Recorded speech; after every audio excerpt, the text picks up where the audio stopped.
Welcome to the Chronicles of Master Yao. My name is Master Yao.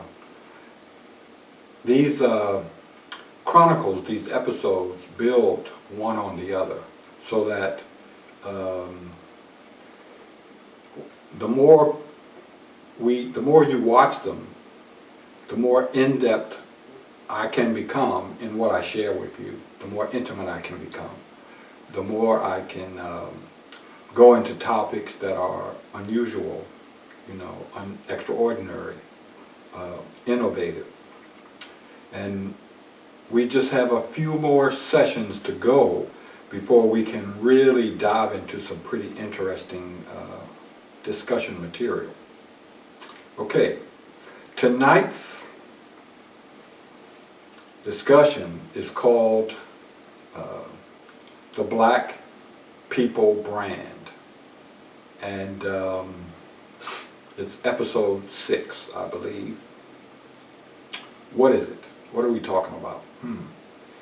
Well, this took place approximately in my late 20s as I turned the corner and became 30. And it's talking about what was happening to me then, what was happening to my friends around me, what black men were going through, what lessons we learned, and what Jedi skills I learned and how they were useful.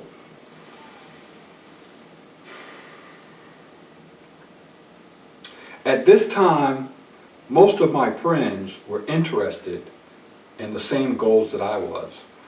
We wanted long-term relationships. We had been, most of us in short-term relationships, having a lot of fun, whatever. And we were kind of getting more serious about life. The other thing that we were all really focused on was advancement. Moving ahead in our corporate jobs and finding outside sources of income so that one day we could get out of those jobs. We were also dealing with something that in terms of our families, friends, and associates, especially like our high school friends and the people where we came from, because most of us, came to the cities. I was in New York City still, and that's not where we were born. That's not where we were from, and so we sort of lived double lives. We had, one lifestyle when we were, in New York, and another lifestyle when we went back home to visit. And you can imagine that some of the scenarios, some of the contrast was pretty dramatic. I know mine was.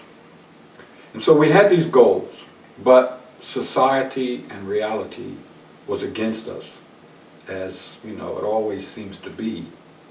So what we were dealing with was basically downsizing, jobs being sent overseas, investments failing because we still didn't quite understand the stock market and banking and that kind of stuff, the marketplace marketing. We were trying to learn it. We didn't have it down quite yet. And the other thing that we were dealing with is repeated failures in relationships and marriage. Even before we were 30, most of my friends experienced some pretty harsh breakups. Some of them had already experienced divorce. Some of them had kids they hadn't planned, as I spoke about before. So, our aspirations are over here. But as I talked about before, when you look under that lake, the underside of the world, there's a lot of sharks crawling around, swimming around up under there, a lot of trash and pollution and lies. And so what we were seeking to get, there was a gauntlet of obstacles ahead of us. And that's what we're going to talk about tonight, the ones we didn't expect. 2 events kind of brought me down, stopped my train on the tracks, so to speak. One, a really bad investment that I made. Well, it turned out bad. Number 2, a relationship that started out with a lot of promise that ended up disastrous. Let's tell you about the investment first. So basically the product worked. We came up with this concept. Nothing like that existed before we did. And we came up with a sales plan, and we raised the money in-house. Everybody had friends, and we just went around to all of our friends, and we raised a few $100,000 that way, and we launched the thing. But I mean, we were undercapitalized, but heck, we didn't really approach the banks yet. We told them a little bit about what we were doing, but we didn't wanted to go through all the hassle of trying to, prove the business plan and stuff like that. So we launched this product, and it did better than we thought. It was selling. The marketing plan was working, simple as it was. People were buying the products, giving us rave reviews. Everybody was happy for a few months. The other people in the industry started looking at this and like, oh, we didn't know black people bought that. And, we had done their marketing homework for them. A few months later, one big company started producing a similar product to what we had developed. And we heard about others developing plans. And we were like, wow, we did not think the industry would react that fast. Before even a year had eclipsed, one company, a large corporation, came out with a competing product. It was inferior. It was done in a hurry. It was poor. It really didn't hold a candle to what we had presented. But it went downhill from there for us.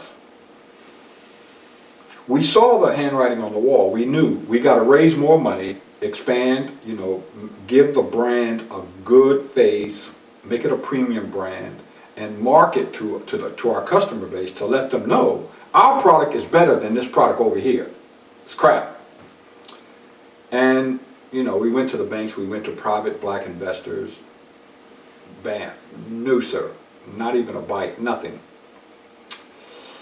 And in the coming months, when they introduced this cheap imitation, this white company marketing to black people, guess what? Black people dumped us. And at first everybody was celebrating, hey, this new black company is making this product, and hooray, hooray. And our customers they went for the cheaper product. It was obvious it wasn't the same quality. It didn't seem to matter.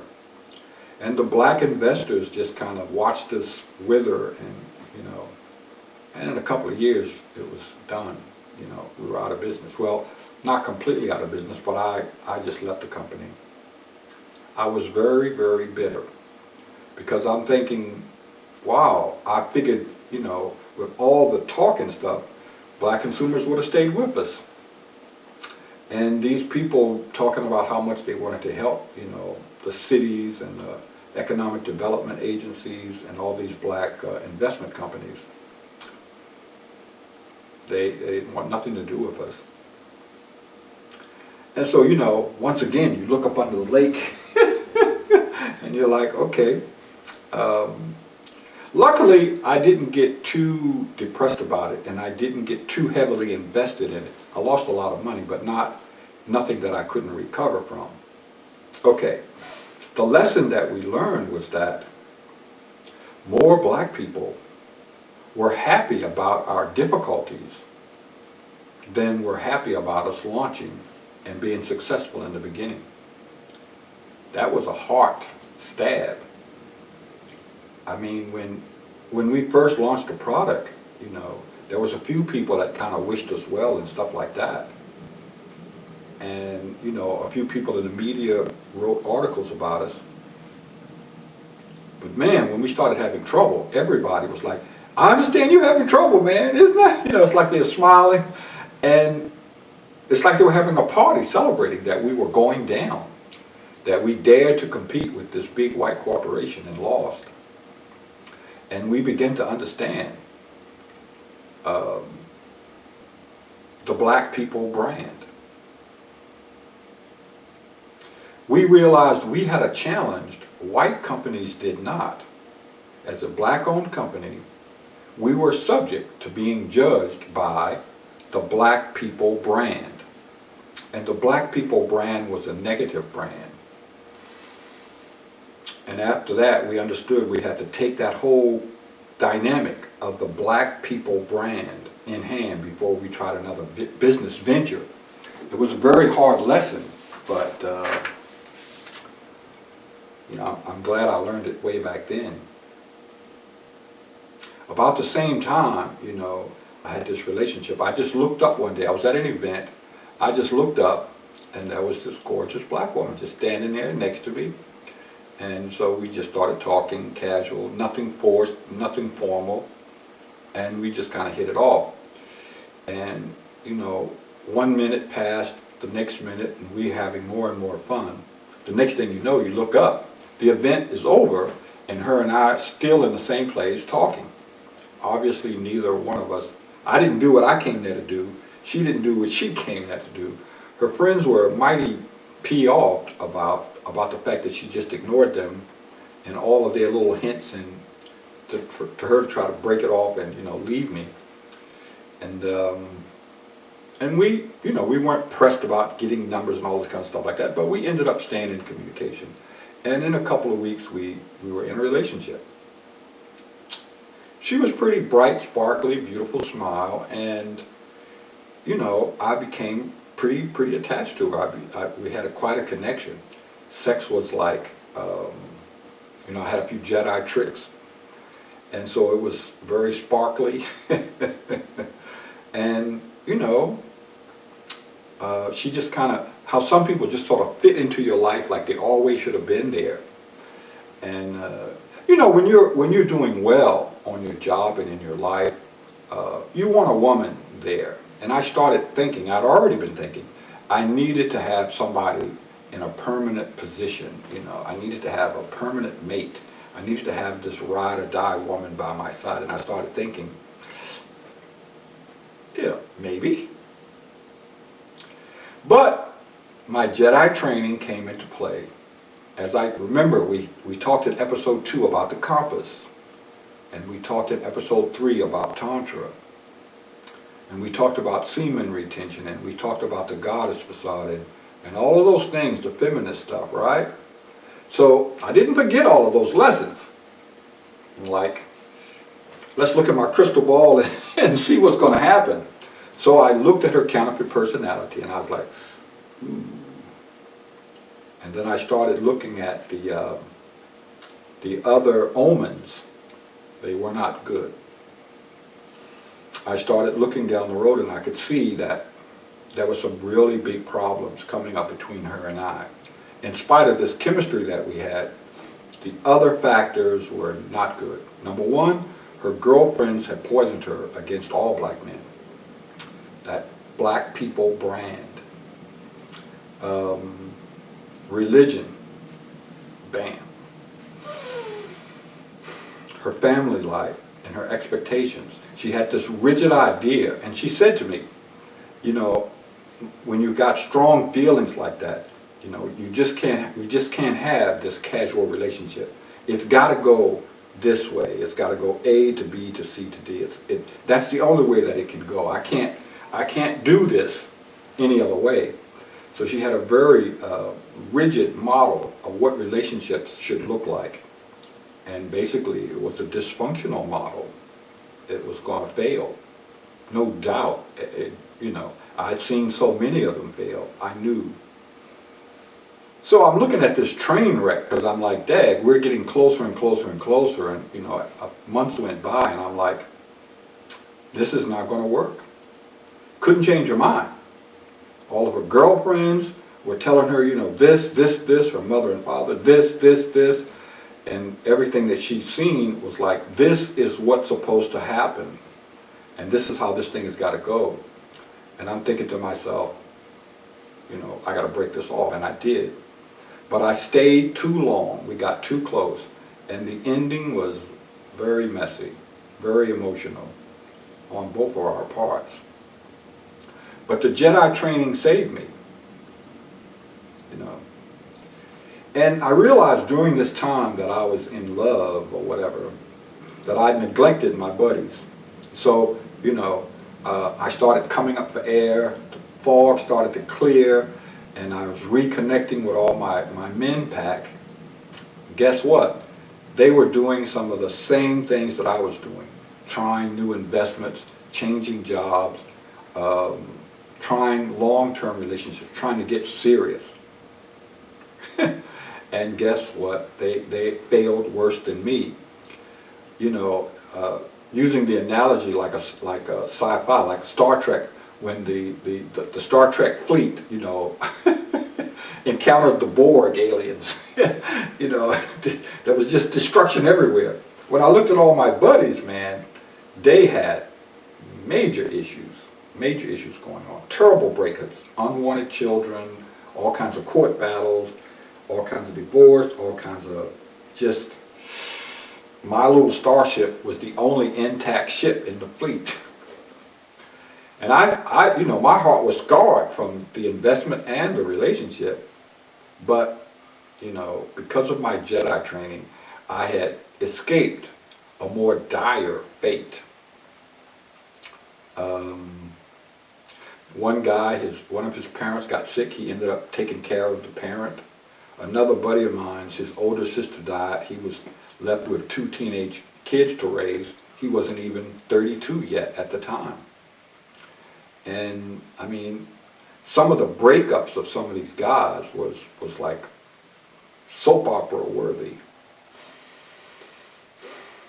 And together these two events kind of pushed my head underwater a little bit. You know, I had to sort of go back to low gear. And I realized after that for months at a time, I really wasn't plugged into life like I was before. I was pretty happy before that. And then I realized that as things were deteriorating, I really wasn't enjoying life. Not really. Now, make a long story short, I basically lost 2 years out of my life. Because I woke up one day and realized I'm right back to square one. Right back to square one. And this is what all of us were saying. We went out to the bar to have a drink or two. That's what the conversation was. It's like, we've been trying, and we're not getting ahead. We're the same place we were 2, 3, 4 years ago.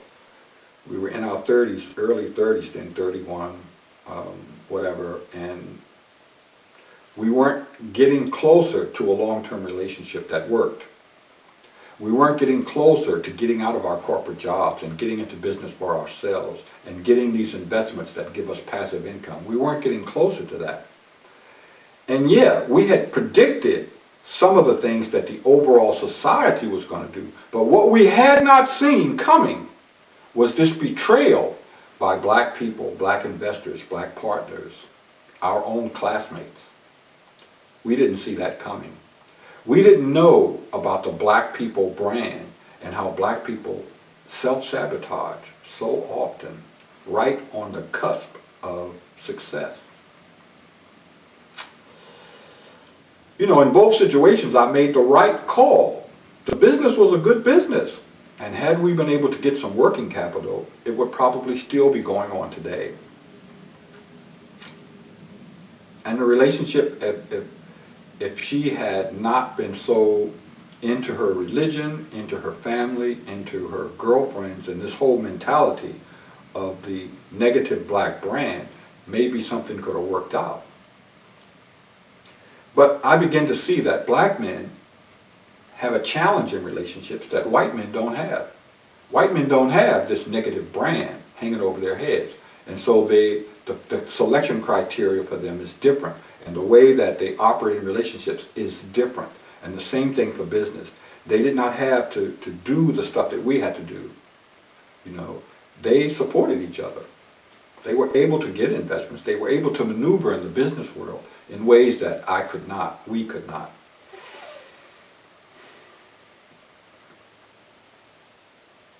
Why?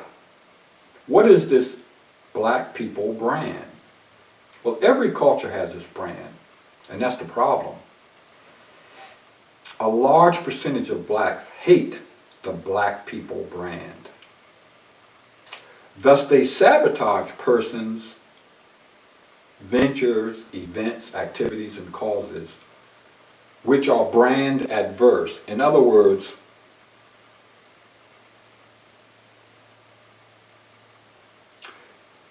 they say, because of this brand, you should not be able to do that.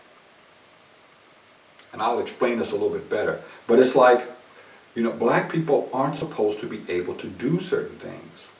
Therefore, if you attempted to do that, black people would be the first ones to sabotage your stuff and smile afterwards. Her female friends, when women got into these relationships, their female friends said, here's all the things that's going to go wrong and will go wrong. And therefore you need to do this, because black men have a negative history. And they sabotage things before they ever got started.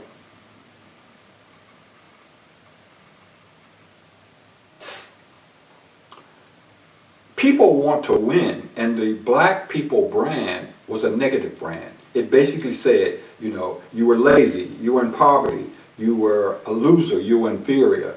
And people didn't want to be associated with that, whether it was in business or relationships. So, people wanted to win. They wanted to be connected to winning. And so they wanted to deny the brand. And they sabotaged you or anything else that tried to do something that the brand says you cannot do. It's hard to understand it. It's subliminal. It's a subconscious thing. But it's very, very, very, very, very, very evident. And you're going to see this, that when black celebrities or black business people or black sports figures trying to do something that's pushing that brand envelope, there's a percentage of black people that's predicting failure, helping failure, and happy when it fails. The female selection criteria of black women is a reflection of the negative black people brand. Let me get more specific.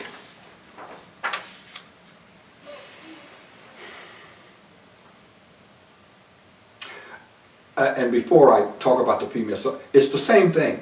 The refusal of black investors to invest in black businesses oftentimes is a reflection of the black people brand. They would rather invest in a white business, a white stock, something what they consider to be more secure. And black consumers don't want to buy black products because of the black people brand. They want to buy something that they can count on, at least that's in their mind. Even if your product is superior, they have this brand image in their mind. Black people brand is negative.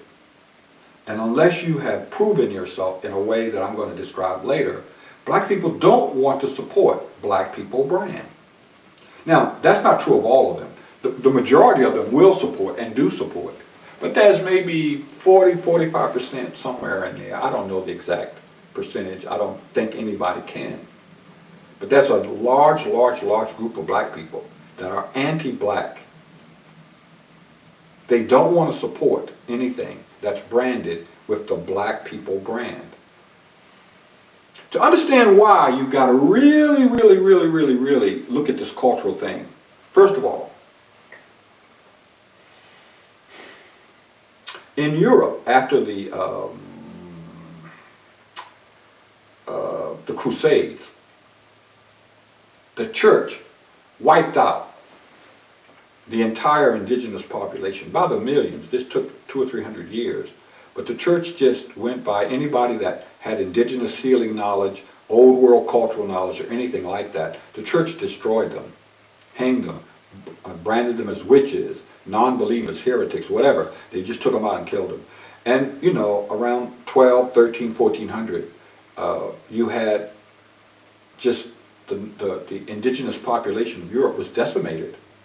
And after that, there was nobody around that could do anything. The civilization crashed to rock bottom, what they called the Dark Ages in Europe. It was a bad time, because disease ran rampant. They had plagues, and it was just an awful time, because the church had killed everybody that could fix it, that knew how to run society and culture.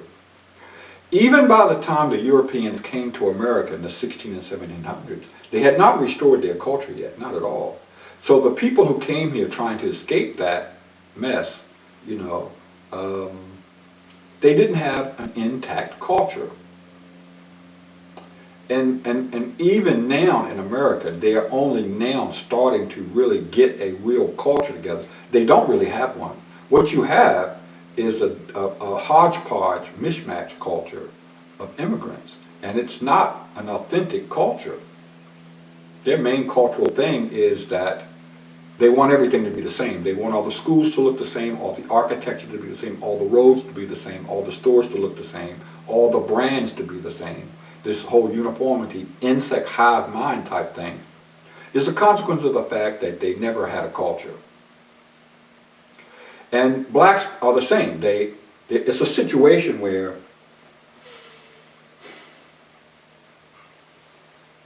slavery erased black culture, and blacks never established a culture.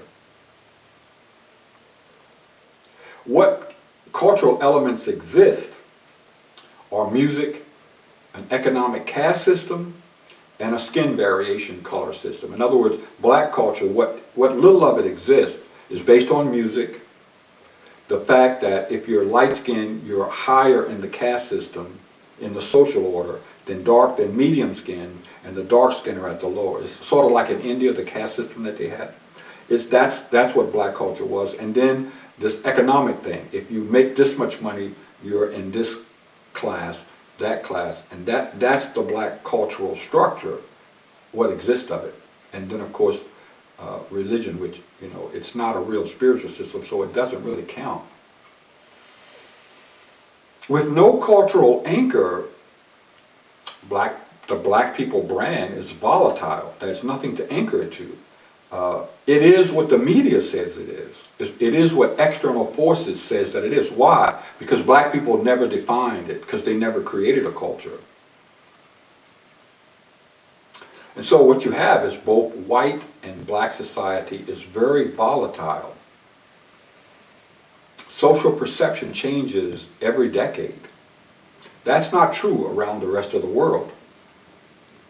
And any kind of a major social movement, disaster, war, anything, can change the perception of one group or the other. So what do you have? You have a dysfunctional non-culture, black people, existing inside of a larger society that's also dysfunctional and no culture, no real viable culture.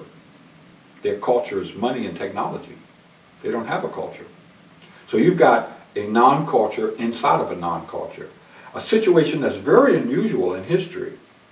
And I don't think most people understand how unique this is, how incongruent this is, how much of an anomaly it is. And the only way you can see this is to travel overseas. So when I traveled overseas and back, I started to see this phenomena, what was going on in the United States. And I started to say to myself, people don't understand how really dysfunctional this society is, both the white and the black society. It's really, it's an anomaly, this lack of culture. I mean, we don't even have an old culture we can default back to, because it was white. Even the languages were wiped from people. And then they started migrating after they got here and slavery ended, so there was more confusion in this, that, and the other. So some things that redefine groups in America culturally, like the Great Depression, it redefined blacks, but not in a positive way.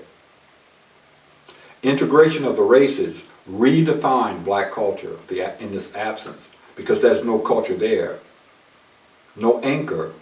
So every time something like this happened, blacks were redefined. They were given a new brand, distinction. They were considered unwelcome, pushy. You're trying to take something from us without going through the proper channels. You're forcing integration on us. Black people were seen as an unnecessary intrusion. Rap music redefined the black brand. When drugs were introduced into society, it redefined the black brand, because blacks were seen as drug pushers, drug users, whatever. So you had this negative black brand inside of this negative white culture. And it started, it's one of the reasons why I started my research into psychology, because you could see, if you went overseas and came back, you could see just how much this society was dysfunctional. And this is the source of black people's perception of their own brand. In other words, even though it's their own group, they have a very negative perception of the black people brand, and they act accordingly. Women in relationships act based on the black people brand. When they go to stores, and black people are going to stores where black people own the stores, their perception is it's a negative brand, therefore I don't give it the credibility, and I'm trying to bargain them down. I don't want to pay full price. I shouldn't have to. It's a bad brand. I'm not going to support black companies. I'm not going to support black men. And this thing is pretty deep. And when you start to see, how this thing works, you start to see why people sabotage their self, why they sabotage black stuff.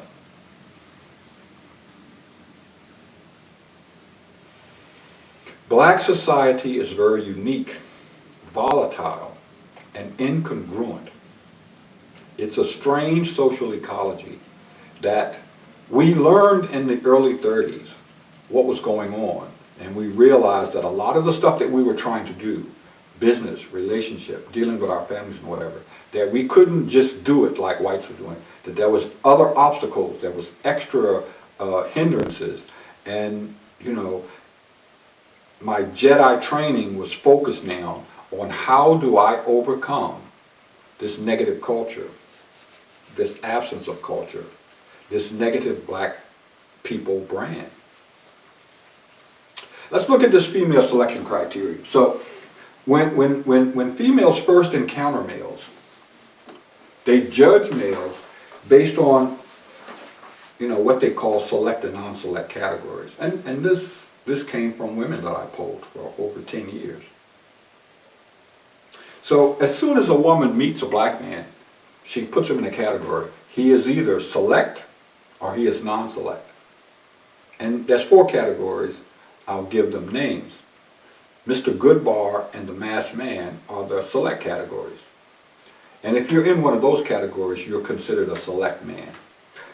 The nice guys and the gamesmen are non-select categories. And if the woman puts you in that category, one of those categories, you don't have access to intimacy. That's the difference. If you're in the select category, you can get intimacy. If you're in the non-select category, you can't get intimacy. Or if they do, they begrudge it. It's not the same. So you have 2 classes of black men. And I saw this exceptionally clearly. Women treat the 2 classes just opposite. One class, they're trying to work with them. The other, they're not. They don't even want you to approach them. They don't want you to look at them. And so, here's the thing. 2/3 of black men fit into the negative category, the non-select category. Let me let that sink in. Let me repeat that.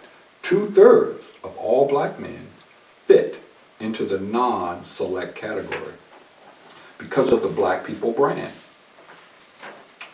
So you've got 2/3 of all black men at any particular time walking around angry and sexually frustrated. Think about that.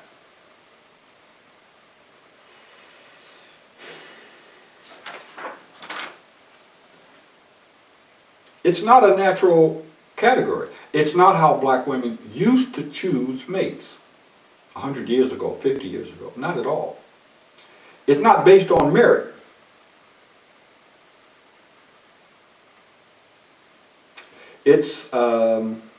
It's not based on your fitness to be a husband or a father. Got nothing to do with it. It's completely arbitrary. It's based on gratification and surface appeal, period. That's it. How much money you got, stuff like that. So relationship dynamics on their own are difficult, but when you add this female selection criteria to it, it adds a horrible twist. And this is what we saw as black men once we passed the age of 30. We saw how this system of the female selection criteria was working. That and this whole counterfeit personality system, with the schizoid and the oral and the psychopathic and all of that. We watched that. We watched that play out. Pretty interesting stuff. So the women who really played the system, let's say we rank women from 1 to 10 in attractiveness. So it was the 7s, the 8s, the 9s, the 10s that really worked this selection criteria system like pit bosses. First of all, the women dated down. If the woman was a 9, she dated an 8. If she was an 8, she dated a 7. If she was a 7, she dated a 6. You understand what we're going? And they were not so concerned about looks as they were about money. How much? What was your income? What could you do for them? Were you upwardly mobile? And they liked men who were beta, not alpha, men that they could control. So that's the primary mate. They might get married, they might not. But guess what? Once they got the relationship locked down and they set the terms, then a large percentage of those women cheated. And they cheated with men who were a step up. So they married, they're a 7, they married a 6 man, and they cheated with an 8 man. So basically, it's basically saying that because of this black people brand, there's not enough men to go around, so I'm going to get me a man that I can get. And because, I got to deal with this black people brand, I'm going to cheat on him with the man that I want. And that's what they did. And some of them, were bisexual, so they were cheating on the man with a woman because they could get away with that easier. They could say, hey, I'm over at my girlfriend's house. I'm going to spend the night over because I don't want to drive back. I'm scared of driving in the dark. And they're having sex with the girlfriend. And the husband doesn't know. So the selection criteria piece, it gave women this sense of entitlement because they're basically saying, because I don't want to be associated with the black people brand, therefore I'm doing this. I'm cheating on my husband because of it.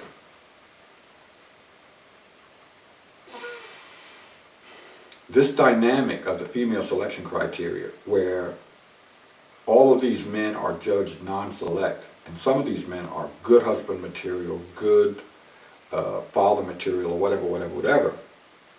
This dynamic is a major source of social instability, and it's a root contributing cause to things like rape culture, crime, domestic abuse, infidelity, and difficulty in relationships, making relationships work.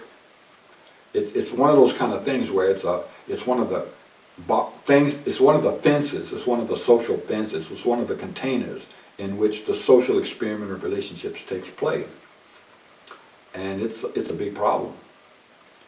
Remember, 2/3 of the black male population at any one time are walking around rejected and frustrated, and some of them angry.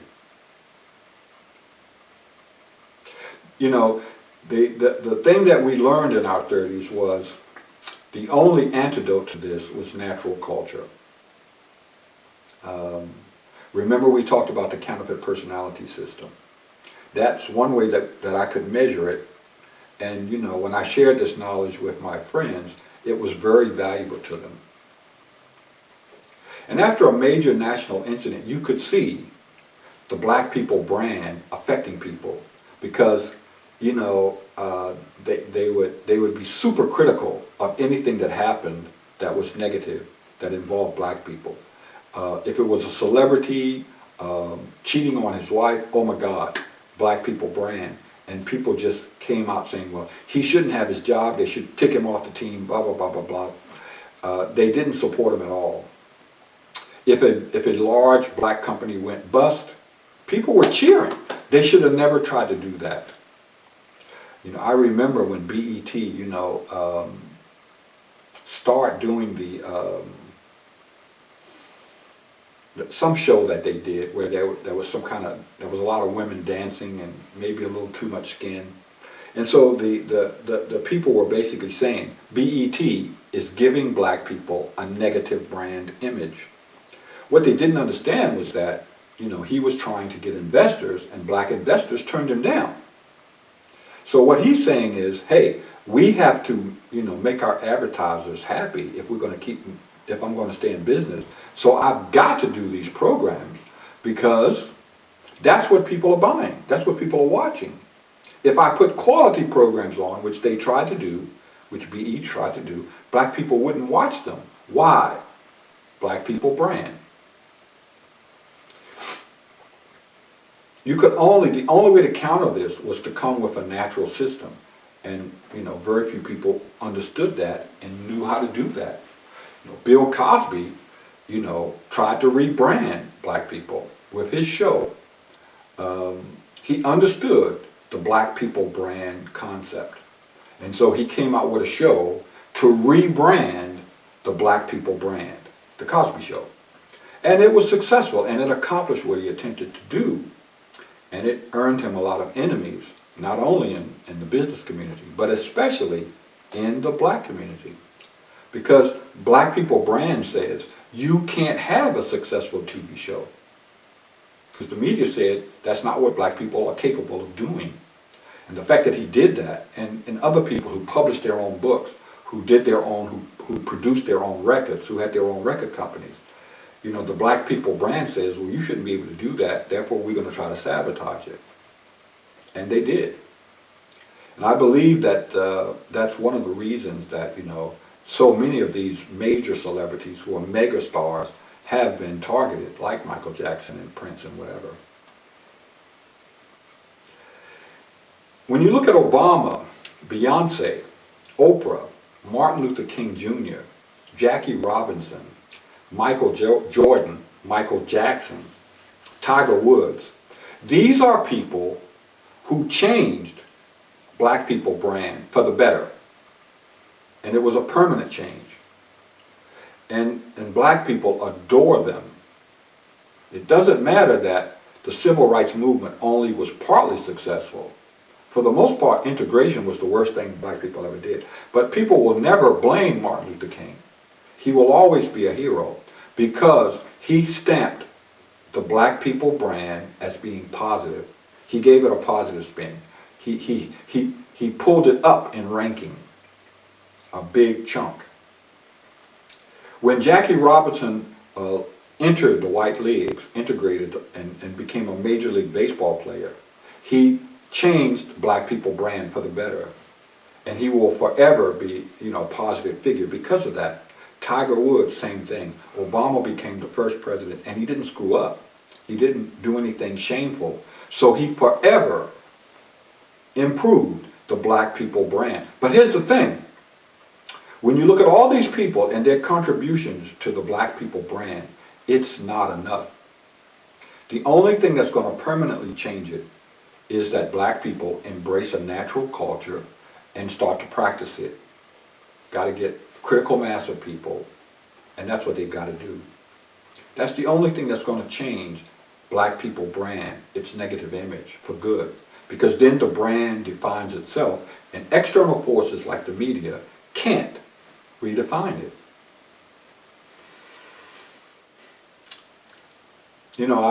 I would support a movement toward a natural neo-black culture. In other words, we never had a culture. Let's get one. And that's part of what Grand Trine is all about. That's part of what these books are all about. Showing you what culture looks like. Because culture has to affect the economy, who you support. It has to affect sex. It has to affect family life, marriages. It has to affect how you entertain yourself. It has to affect spirituality. It has to affect how people evolve. Okay? That's what culture does. It's how you live. It's the science of how to live. Books like this and this, that's what they're talking about. And Grand Trine is a cultural system that's neo-black, that's natural. That's the only solution to this. That's what we learned in our early 30s, the dangers of the black people brand and how to avoid self-sabotage. It's so prevalent today. If you look in the news and you see how black people react to stuff, it explains much of their actions. That's our show for today. Black People Brand. You know, we could do a whole nother show on why the media has painted the Black People brand in such a negative light, but we're not going to do that. You know, I hope that you can learn from the things that we lived through and we had to learn. We had to suffer through the Black People brand phenomena as young adults, and you know, and we learned from it, and we changed the way we behaved as a consequence of it. You don't have to reinvent the wheel. You can learn from what we went through. And that's part of the reason for Master Yao's Chronicles, the Chronicles of Master Yao, is to show you what we went through. You judge for yourself. Is it right? Is it wrong? Are we talking about what really happened? Are we making stuff up? You know, we can't keep repeating these same mistakes. One generation has to learn from the next. And so that's part of why we have the Chronicles of Master Yao. I hope you enjoyed this series. I hope you've learned something tonight. Thank you for watching. I am Master Yao. Wakanda forever.